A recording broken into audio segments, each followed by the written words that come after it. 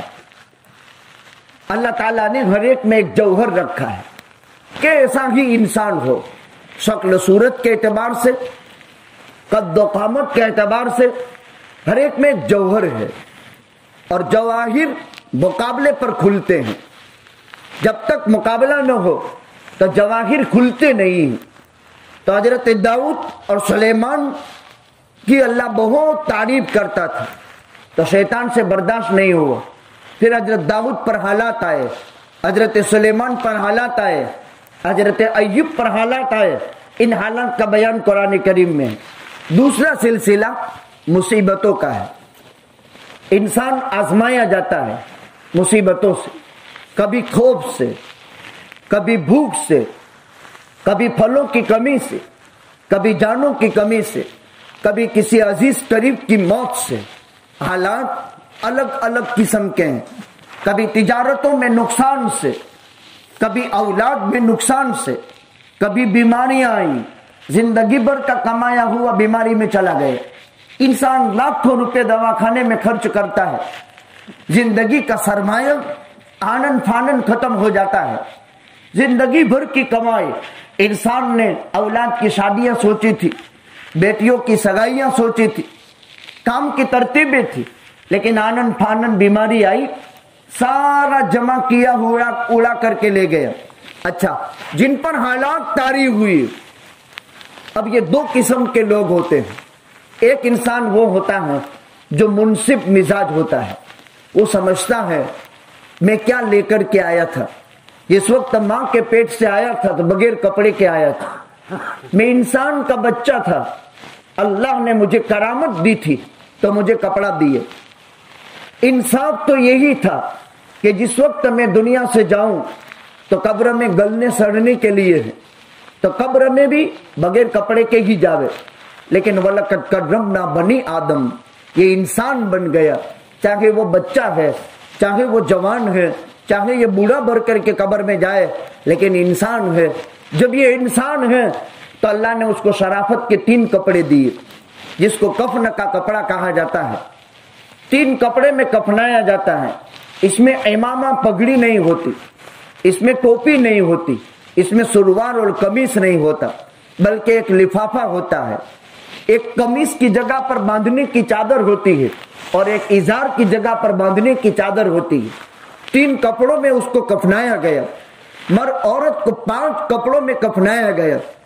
اسی لیے سیدنا ابو بکر صدیق رضی اللہ تعالی عنہ جب دنیا سے جانے لگے، اپنی بیٹی ام المومنین حضرت عائشہ صدیقہ رضی اللہ تعالی عنہ کو بلایا۔ آپ کو اندازہ ہے کہ ہم سب کے آقا تاجدار مدینہ حبیب خدا حضرت محمد رسول اللہ صلی اللہ علیہ وسلم جب اللہ سے ملاقات کے لیے جانے والے ہیں، یعنی آپ دنیا سے رخصت ہونے والے ہیں، اپنی بیٹی کو بلایا۔ اور کان میں بات کہی، یعنی آقا نے اپنے انتقال کی خبر دی۔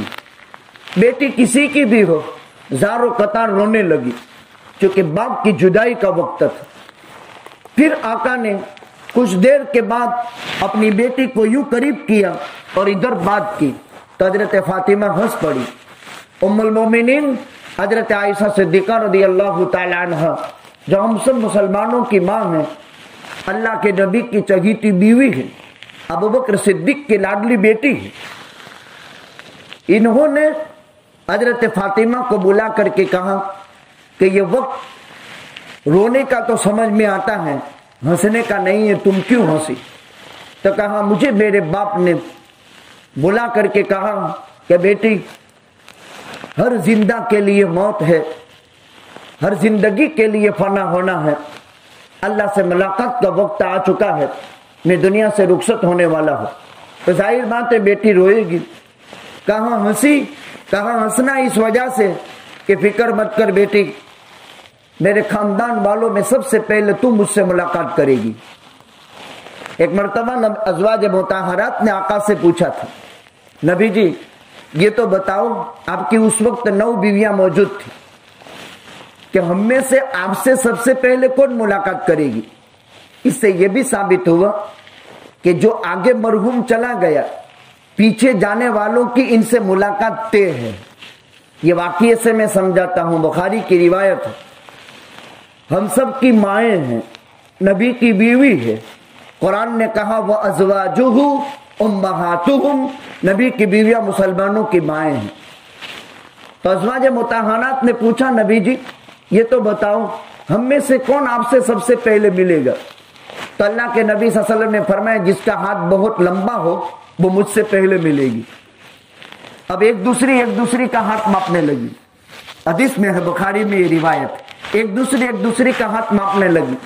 تو حضرت سودا کا ہاتھ لمبا تھا، انسان کا قد لمبا بھی ہوتا ہے چھوٹا بھی ہوتا ہے، ہماری ماں ہے، نبی کی بیوی ہے، حضرت سودا بنت زمعہ،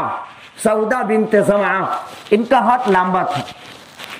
تو سب یہ سمجھی کہ سودا پہلے انتقال کرے گی، اللہ کے نبی سے پہلے جا کر کے ملے گی، لیکن حضرت زینب کا انتقال پہلے ہوا، حضرت زینب کا انتقال پہلے ہوا، زینب بنت جہش، ان کا لقب ام المساکین ہے، یہ غریبوں کی ماں ہے، جن کے گھر سے مسکین کبھی واپس نہیں جاتا تھا۔ تو حضرت زینب کا پہلے وصال ہوا، تب ازواج مطہرات نے کان پکڑے کہ وہ ہاتھ لمبی سے ظاہری ہاتھ مراد نہیں، بلکہ دینے میں جس کا ہاتھ لمبا ہو یہ مراد ہے، دینے میں جس کا ہاتھ لمبا ہو یہ مراد ہے۔ خیر میں وہ واقعہ ذکر کر رہا تھا کہ ام المومنین حضرت عائشہ صدیقہ رضی اللہ تعالی عنہ وحی کی آدھے علم کی مالک ہے، اللہ کے پیغمبر صلی اللہ علیہ وسلم کی چہیتی بیوی ہے، ابو بکر صدیق کی لاڈلی بیٹی ہے۔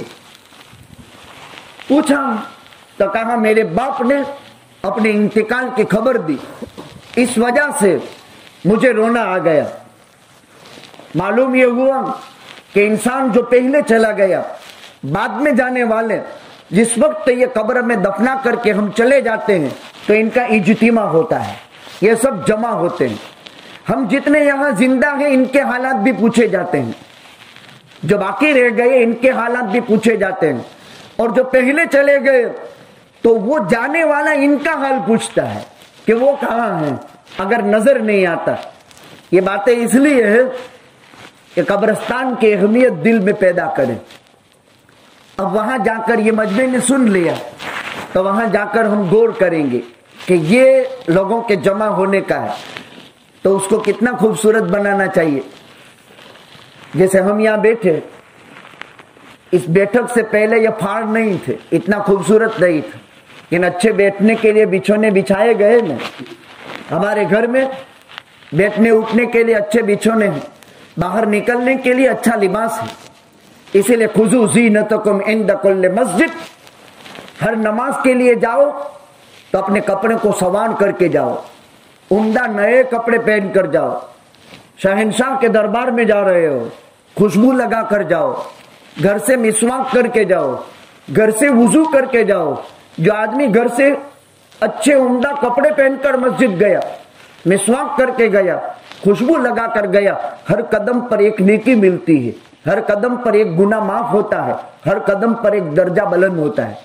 اب مسجد سے جتنا قریب دور, صحابہ کے مکانات مدینہ منورہ کے 1 میل کے فاصلے پر مسجد نبوی کے تھے, تو سب مکان بیچ کر کے مسجد نبوی کے قریب آنے لگے. آقا نے فرمایا کیوں؟ تو کہا مسجد سے قریب رہیں اچھا ہے, کہ تم وہیں رہو, وہاں رہو. 1 میل چل کر کے تم آنا پڑتا ہے, ہر قدم پر ایک نیکی ملے گی, ہر قدم پر ایک گناہ معاف ہوگا, ہر قدم پر ایک درجہ بلند کریں گے اللہ. تو 5 وقت مسلمان مسجد کے لیے آتا ہے, کپڑے اچھے پہن کر. اسی لیے کپڑے میں بدبو ہو یا جسم میں بدبو ہو اور ایسی بدبو کہ کسی کو نفرت ہو, تو اس پر جماعت کی نماز معاف ہے. وہ مسجد میں جماعت کے ساتھ نماز نہیں پڑھ سکتا. کیوں؟ 2 وجہ سے. اس سے انسانوں کو تکلیف ہوتی ہے اور اس سے فرشتوں کو تکلیف ہوتی ہے. اور خدا نخواستہ کسی کو ایسی بیماری لگ گئی کہ جس بیماری میں جسم سے پسینہ چھوٹتا ہے بدبودار, تو جب تک اس کا علاج نہ ہو تب تک مسجد میں جماعت کی نماز اس پر معاف ہے, اکیلا نماز پڑھے گا. چونکہ یہ آدمیوں کو تکلیف دیتا ہے, یہ فرشتوں کو تکلیف دیتا ہے, چونکہ فرشتے نماز میں حاضر ہوتے ہیں. ہم جب امام کرتا ہے غیر المغضوب علیہم ولا الضالین, ہم کہتے ہیں آمین. ہمارا آمین فرشتے کا آمین ایک ہو گیا, پچھلی زندگی کے تمام گناہ معاف. اس لیے ہم ولا الضالین پر آمین کہتے ہیں. تو حضرت عائشہ صدیقہ رضی اللہ تعالی عنہ ام المومنین ہے, صدیقہ بنت صدیق ہے, عفیفہ کائنات ہے, زبردست مقام ہے. اللہ کے پیغمبر صلی اللہ علیہ وسلم کی چہیتی بیٹی. جب حضرت فاطمہ کا وصال ہوا, پھر آقا نے فرمایا تم سب سے پہلے مجھ سے ملو گی.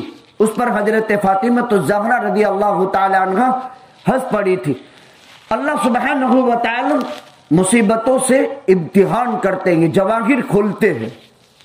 ہر ایک میں جوہر ہے, مقابلے کے وقت جواہر کھلا کرتے ہیں. جب مصیبت آتی ہے تو انسان اگر صبر کر لے, دھارس باندھ لے, اپنے نفس پر کنٹرول کر لے, طبیعت کے خلاف آنے والے حالات پر ضبط کر لے, تو یہ حالات گزر جانے والی چیز ہے. مصیبت کے دن ختم ہو جانے والے ہیں, راحت کے دن آنے والے ہیں.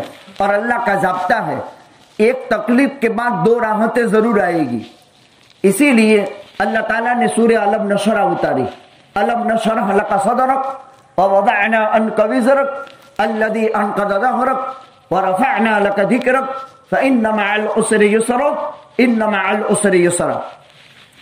ایک مرتبہ نبی جی جب بہت عاجز آ گئے, مکہ والوں کی تکلیفوں سے, پریشانیوں سے, گالیوں سے, اولاد کے بابت تانے. جب حضرت ابراہیم کا انتقال ہو گیا, عبداللہ اور قاسم دنیا سے چلے گئے, تو مکہ کے مشرکوں نے کہنا شروع کر دیا یہ وانجھیا ہو گیا محمد, نعوذ باللہ. اور جس کا نسب نہیں چل سکا اس کا دین کیا چلے گا, اس کا نام لینے والا دنیا میں کوئی باقی نہیں رہے گا. اللہ نے سورہ کوثر اتاری, نام تمہارا ختم ہوگا, نام میرے نبی کا باقی رہے گا. ایک مرتبہ نبی نڈھال ہو گئے. 1000 آیت قرآن میں ہے, 1000, جس نے پیغمبر کے صدمے پر خدا نے پیغمبر کو ابھارا اور تسلی دی. تو ایک موقع تھا, آقا نے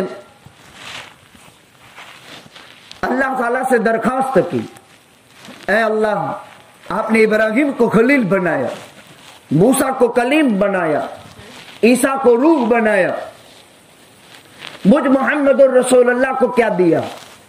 اس پر اللہ نے سورت اتاری, الم نشرح لک صدرک ووضعنا عنک وزرک الذی انقض ظہرک ورفعنا لک ذکرک. اللہ نے 3 نعمتیں بیان کی, 3 نعمتوں کا تذکرہ کیا, آپ کو شرح صدر عطا کیے. الم نشرح لک صدرک ووضعنا عنک وزرک, نبوت کی ذمہ داری کا کمر توڑ دینے والا بوجھ اللہ نے آپ پر ہلکا کر دیا, آپ کا نام کائنات میں روشن کر دیا. فَإِنَّ مَعَ الْعُسْرِ يُسْرًا إِنَّ مَعَ الْعُسْرِ يُسْرًا. ایک مصیبت کے بعد 2 راحتیں آنے والی ہیں.